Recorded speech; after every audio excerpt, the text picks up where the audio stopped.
homenaje que nuestro presidente le rindiera a los héroes de la Revolución China, a cuya cabeza estuvo Mao Zedong. Vale la pena recordar un poco quién fue ese personaje y cuál fue el sistema que imperó en China desde la guerra civil que separó brutalmente a los chinos, entre los chinos de tendencia comunista encabezados por Mao Zedong hasta los chinos de tendencia demócrata capitalista representados por Chiang Kai-shek, que terminaron refugiados en la isla de Formosa, que hoy es actualmente Taiwán. Mao Zedong hizo una marcha gigantesca, la Gran Marcha, donde murieron muchos de sus seguidores. Y la historia no es la historia que queremos contar ahora, la historia de cómo llegó al poder, sino la historia de cómo ejerció el poder. Una vez en el poder, Mao Zedong, que algunos llaman Mao Zedong, con Z-E, Dong, Mao Zedong, impuso un sistema comunista en el que se siguieron muy de cerca los modelos stalinianos. Estamos hablando del momento en que Stalin era el padrecito adorado, finales de la década de los años 40, comienzos de la época de los 50, estaba ya pues muy próximo a morir Stalin, pero había dejado la estela de sus hechos y de sus dolorosas hazañas, que dejaron entre 30 y 40 millones de personas asesinadas en Rusia.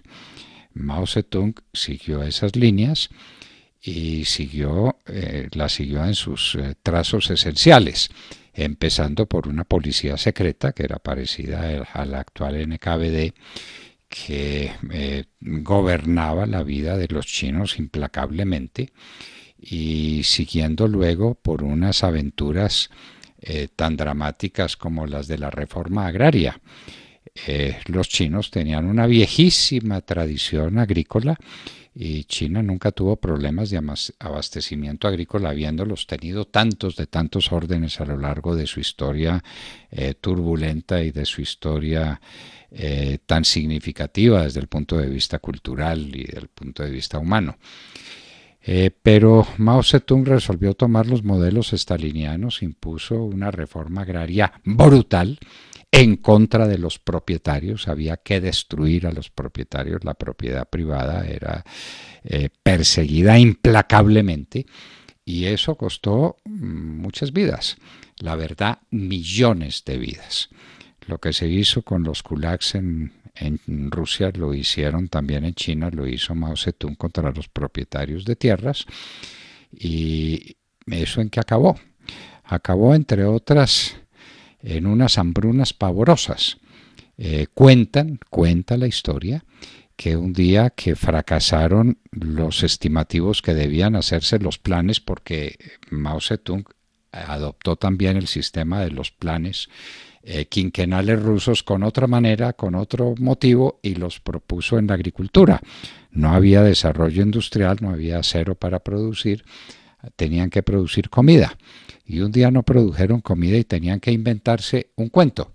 Y resolvieron, el cuento era que los gorriones se habían comido las semillas y que entonces por eso se había producido poca comida y había hambruna o algo que se le pareciera en China. Entonces resolvieron matar los gorriones y cada chino tenía la obligación de matar gorriones y no quedó un solo gorrión.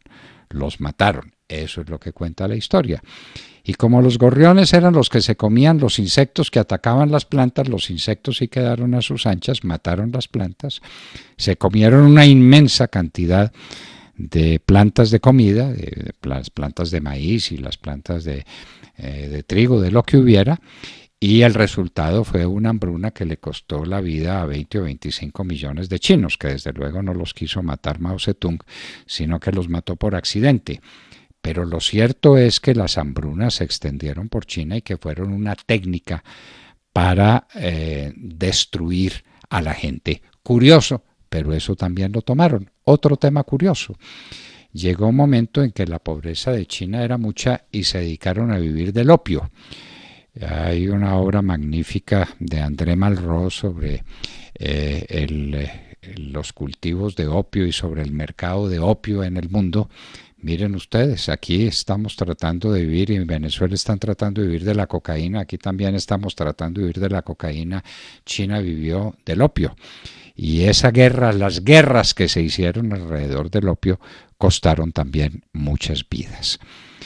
Eh, Aparentemente, Mao Zedong quiso ser amigo de los intelectuales y fomentó los intelectuales, pero hasta cierto punto, cuando los intelectuales empezaron a pensar demasiado, vinieron las persecuciones también, y vinieron las cárceles, y vinieron las atrocidades parecidas a lo de los gulags de Stalin. Stalin seguía siendo el modelo y había que seguir a Stalin, y cualquier político que se acercara demasiado a ser cariñoso con el pueblo y el pueblo cariñoso con el político, pues terminaba en las purgas chinas, que fueron pavorosas, con miles de muertos.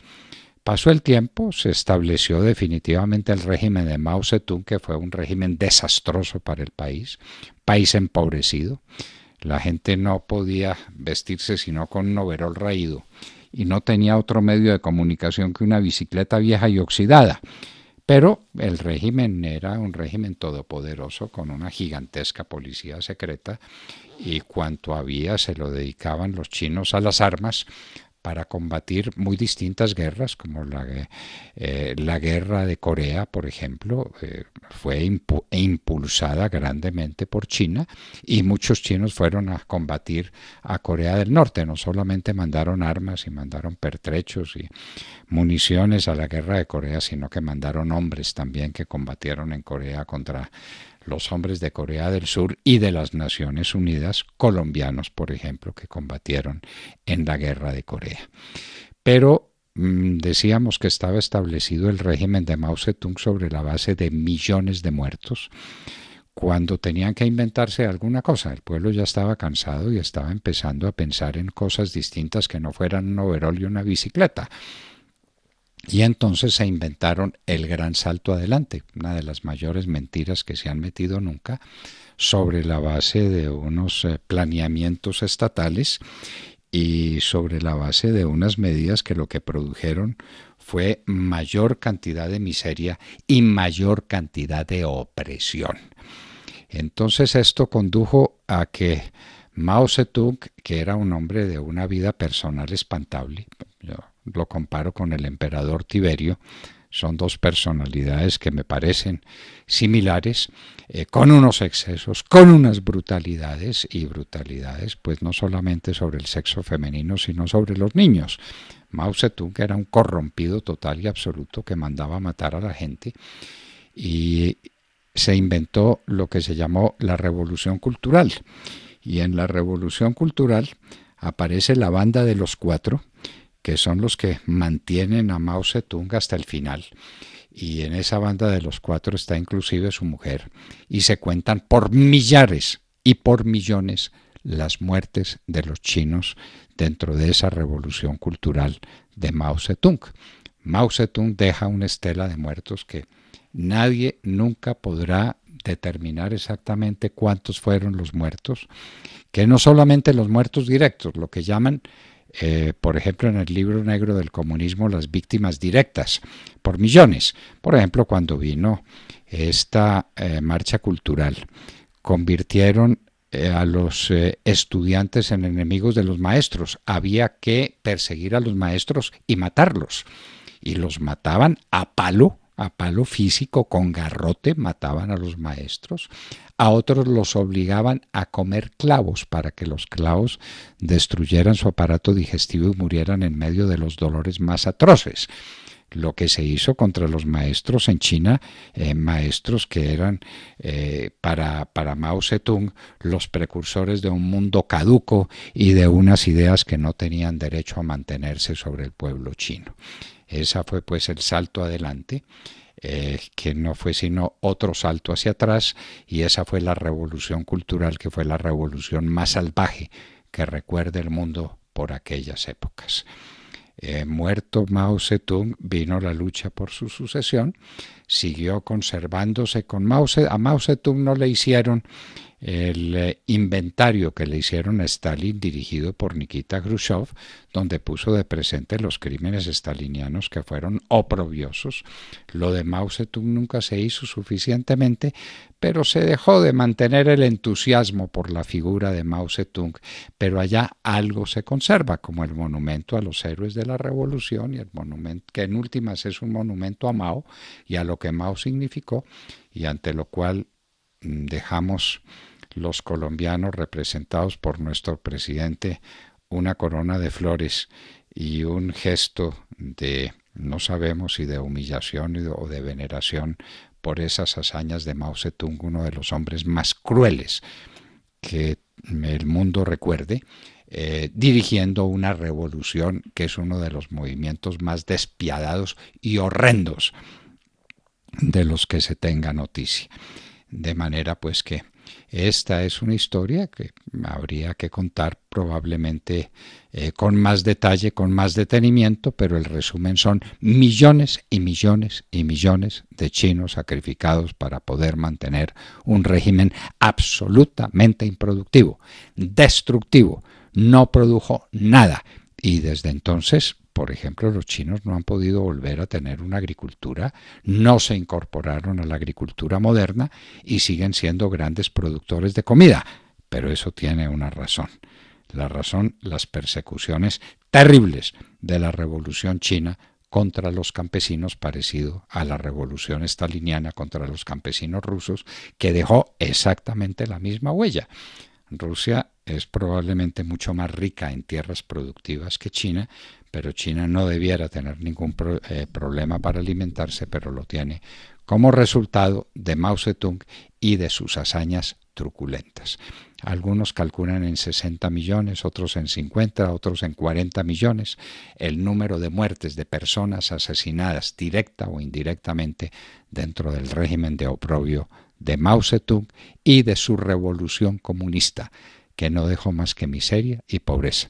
Cuando China quiso dejar de ser pobre y se dedicó a ser rica, enriquecerse es glorioso, le dijeron a los chinos, y cambió toda la China hasta estas maravillas que estamos presenciando hoy, fue porque aceptó o adoptó un sistema capitalista liberal de economía, tan liberal como no la han conocido los tiempos, y llegó a niveles de crecimiento o ha llegado a niveles de crecimiento que nadie más ha podido sostener. Esta es la historia que les contamos hoy a ustedes gracias a ASESCO.